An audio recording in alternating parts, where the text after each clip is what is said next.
PUBG game की ऐसी लत जिसने कई परिवार उजाड़ दिए। एक ऐसा गेम जिसे आज हर घर का बच्चा खेल रहा है, लेकिन ये गेम और ये लत बच्चों को मौत की ओर ले जा रही है, जुल्म की ओर धकेल रही है। और आज शुरुआत हम ताज़ा मामले से करेंगे, जहां राजस्थान के नागौर के एक मासूम को पबजी और फ्री फायर गेम के चलते अपनी जान गंवानी पड़ी। नागौर में 16 साल के नाबालिग को पबजी और फ्री फायर की लत ऐसी लगी कि उसने अपने 12 साल के चचेरे भाई की गला दबाकर हत्या कर दी। नाबालिग आरोपी ने मासूम की लाश को वहीं जमीन में गाड़ दिया और इसके बाद असम में बैठे चचेरे भाई के अंकल को फेक इंस्टाग्राम आईडी से मैसेज कर 5 लाख रुपए की फिरौती मांगी। और इतना ही नहीं, 4 दिन तक मासूम की तलाश में आरोपी परिजनों के साथ घूमता रहा, लेकिन उसने शक नहीं होने दिया। मामला सामने आया जब नाबालिग आरोपी ने इस किलिंग के बाद बड़े ही शातिराना ढंग से मृतक मासूम के मोबाइल फोन से सिम निकालकर बाहर फेंक दी और खुद के बड़े भाई के मोबाइल को चोरी कर ई-मित्र पर जाकर उसकी रिपोर्ट लिखवाई। और इसके बाद उसी मोबाइल के वाईफाई हॉटस्पॉट से मृतक मासूम के मोबाइल पर इंटरनेट चलाया, इंस्टाग्राम की फेक आईडी बनाई और असम में बैठे अंकल से 4 दिन तक 5 लाख की फिरौती के लिए बार्गेनिंग करता रहा। असम में बैठे एक पिता ने पूरी जानकारी पुलिस को दी तो पुलिस ने आरोपी को मासूम में कब्जे में होने के सबूत मांगने को कहा। तब आरोपी ने पहले तो मासूम प्रवीण के मोबाइल का बैक कवर और चप्पल की फोटो दिखाई। फिर जब अंकल ने उसे इंस्टाग्राम पर प्रवीण के चेहरे की फोटो भेजने को कहा तो उसने अगले दिन घटनास्थल पर जाकर जमीन में गड़े प्रवीण की लाश को बाहर निकाला और चेहरे को साफ किया और खाली चेहरे का फोटो भेजा। और इतना ही नहीं, आरोपी ने अपने ही अंकल से फिरौती से 1 लाख का डिस्काउंट देते हुए 4 लाख रुपए तक के फिरौती मांगी।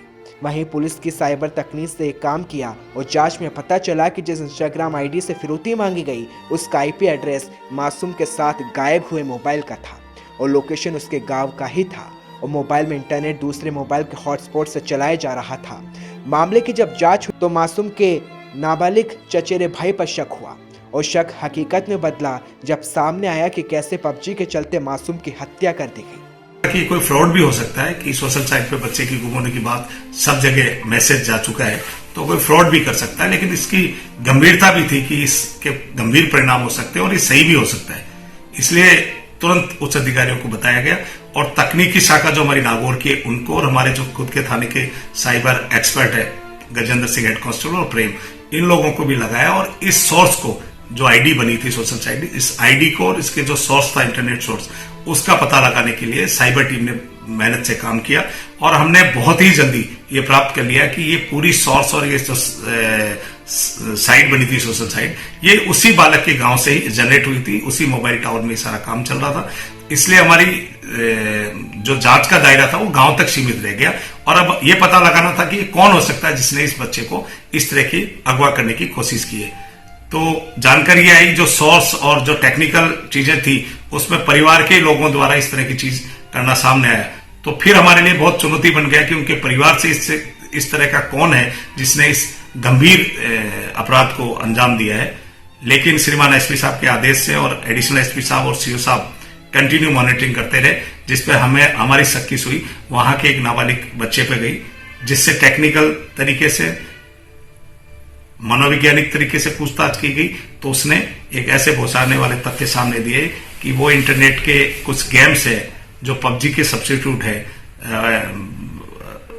टीम पत्ती, फायर फाइट और इस तरह के गेम जो आ रहे हैं जिनके थ्रू पैसा लगा करके और एक कहेंगे सट्टे जैसी लत उनके पड़ गई, जिसके कारण ये उन्होंने कदम उठाया। उस बच्चे को जिस दिन इन्होंने अपने साथ लेकर के और खेत में लेके गए उसी दिन इसने हत्या करके जमीन में गाड़ दिया गया, जिसकी निशानदेही पे उसी बालक की पे हमने बालक के शव को बरामद किया गया। और चूंकि परिवार का ही मामला होने के लिए कारण हमने इनके सारे जितने भी एविडेंस थे वो इंपॉर्टेंट रखते हुए एफएसएल टीम को भी श्रीमान एसपी साहब ने भेजा, खुद भी पधारे, सारे उच्च अधिकारी गए और पूरी टीम के सामने शव को निकाला गया, सारे साक्ष्य इकट्ठे किए गए और जो इस पूरी घटना में शामिल था उसको बच्चे को निरुद्ध किया गया। ऐसा ही एक मामला उज्जैन में भी सामने आया था जब पबजी और फ्री फायर की लत ने 5,000 रुपए के वाउचर के लेन देन में 17 साल के मासूम की जान ले ली थी। राजेश क्लास के बाद अपने घर नहीं लौटा था और बाद में उसका शव मिला था। राजेश के ही फोन से परिवार से 1 लाख की फिरौती मांगी गई थी। ये पबजी का एक और मामला भी आज हम आपको बताते हैं, जब देवास के रहने वाले कक्षा 11वीं में पढ़ने वाले दीपक गेम खेलते अचानक चिल्लाने लगा और उसकी मौत हो गई थी। क्या नाम है इनका? और दीपक राठौर। क्या करते थे ये? पढ़ाई करता था। कौन सी क्लास में? ये 10th में। हाँ। क्या हुआ फिर? कुछ नहीं, घर पे तो कोई था नहीं, छोटी भांजी थी तो वो बता रही थी घर पे के बोले कि गेम खेल रहा था, पबजी गेम। तो मौसी का समय होता आने का 3:05 पे घर पे। तो उनने भांजी ने बोला कि मामा दूध लेके आ जा, तो बोला कि जा जाऊँ, गेम खत्म कर दिया। इतना बोल के वो लेट गया पलंग पे। उसके बाद में फिर एकदम बोलती बंद हो गई इसकी। मतलब अधिकतर खेला करता था कि? हाँ, अधिकतर गेम खेला करता था। 2 दिन से ज्यादा खेल ठीक है। 2 दिन से क्या घर पे नाम? कोई नहीं थे तो ज्यादा खेल रहा। ऐसा ही मामला 12वीं के छात्र फुरकान के साथ हुआ था। वो भी लगातार गेम खेल रहा था और एक दिन गेम खेलते वक्त फुरकान जोर जोर से चिल्लाता रहा कि ब्लास्ट हो गया, उसको मार दो। उसका शरीर लाल पड़ गया और उसकी मौत हो गई। इस गेम के लिए पागल था वो, 2 साल से इस गेम के लिए पागल था। 16 साल का फुरकान मध्य प्रदेश के नीमच का रहने वाला था।